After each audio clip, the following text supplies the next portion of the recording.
The internet wars of the 21st century are upon us. Our entire world, all commerce, every human activity globally is now being wired through the internet, and its importance is only going to intensify. Of course, it was designed by DARPA and the major Defense Department laboratories as a system to control and track commerce.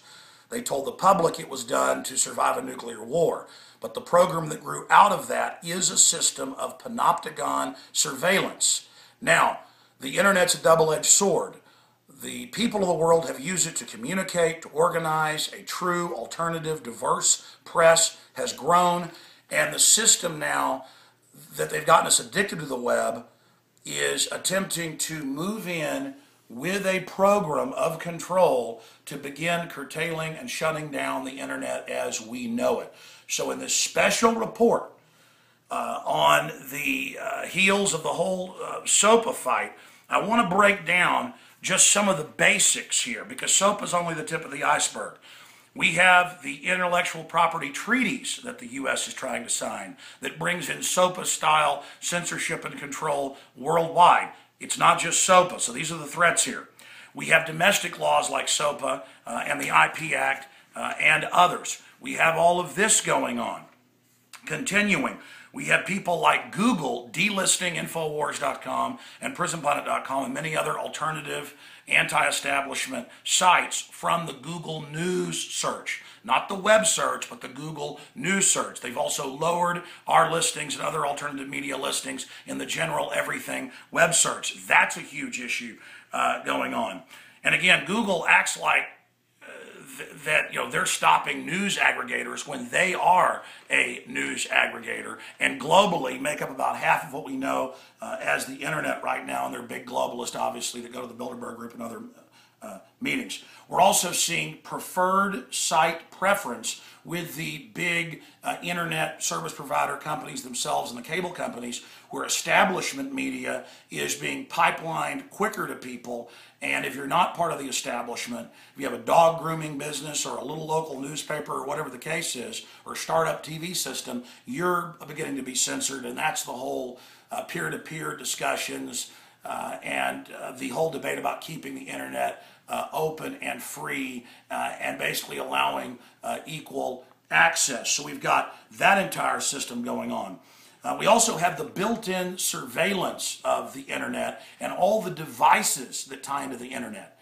I mean, everything from washing machines to other appliances, not just your computers, are all tying into the internet. The smart meters that government uses to not just control how hot and cold your house is, but also decide and track what you're doing and decide how much to charge you and penalize you if they say you're using too much power. It's a total control system. The cell phones now being pre-wired with back doors to have your information downloaded and to have government without a warrant be able to dial in and listen to you audibly or track where you are in real time. The point is, they're setting the infrastructure of the web that ties into everything to totally track and control us. Remember Jesse Ventura's TV show, the police state episode that I worked on so much, that exposed the FEMA camp, NDAA, martial law program before the system was admitting all of this last year. Time Warner Cable and others, we got internal documents, sent actual notices out to their local Time Warner facilities and TiVo and others to go into your DVRs and to remotely erase what was on them. So the point is, they can totally take down anything they want. They could ban my voice across the internet with the Shazam type softwares, put out the order, and then it starts erasing it everywhere, claiming that it's copyright. Any voice print, any music, anything they want. It's in the Kindles, where they erased thousands of books last year that people had bought, that they'd already paid for, just as a test to see if they could do it. You think you own the Kindle. You think you own the software. You think no, you don't. It's running you. It's controlling you. It's spying on you, and you waive your rights when you sign on to this. So these are ways the web is changing, the whole architecture, but not just the web, our entire society, our entire world. This is a system wide attack. Then there's cybersecurity. The Pentagon announcing in all 4 branches of the military that they'll control the web. They'll preemptively attack sites that they don't agree with politically. You've got Cass Sunstein at the White House saying they'll go out and pose as alternative media to cause infighting. And then in the future, they want to have laws to arrest conspiracy theorists. He said people that don't believe in man-made global warming. Whether you believe in that or not, that's your free speech. He's saying arrest you. I mean, this is mainstream news. He says this with a straight face. And now the Pentagon's involved in it.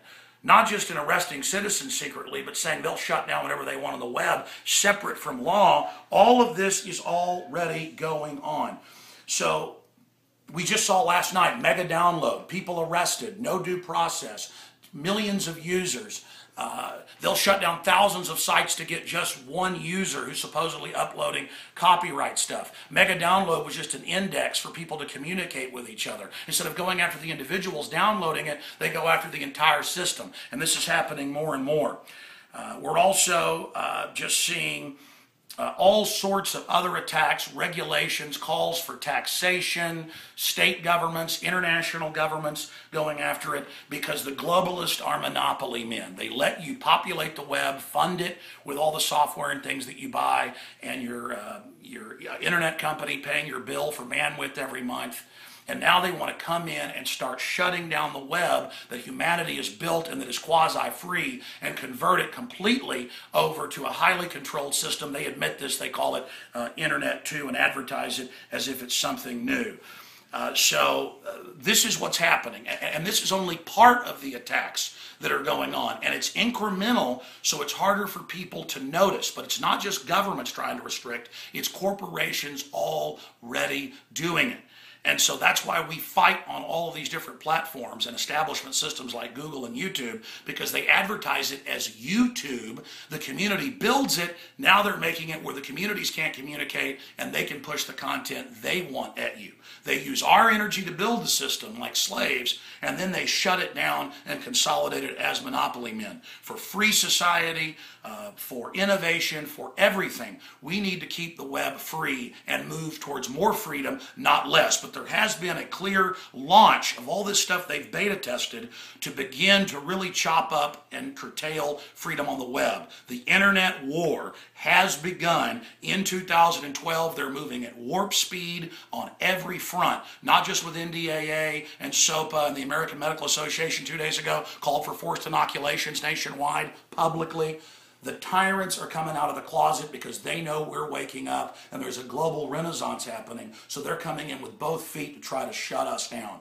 Please get this report out to everybody. It's so great to see humanity energized fighting SOPA, but that's only the beginning. There's so many other issues, and people are really starting to pay attention, and that's what's exciting. God bless all of you out there that are fighting for freedom. Let's defend free speech, not just here in the U.S., but worldwide. I'm Alex Jones signing off from the front lines of the InfoWar. Learn more at Infowars.com.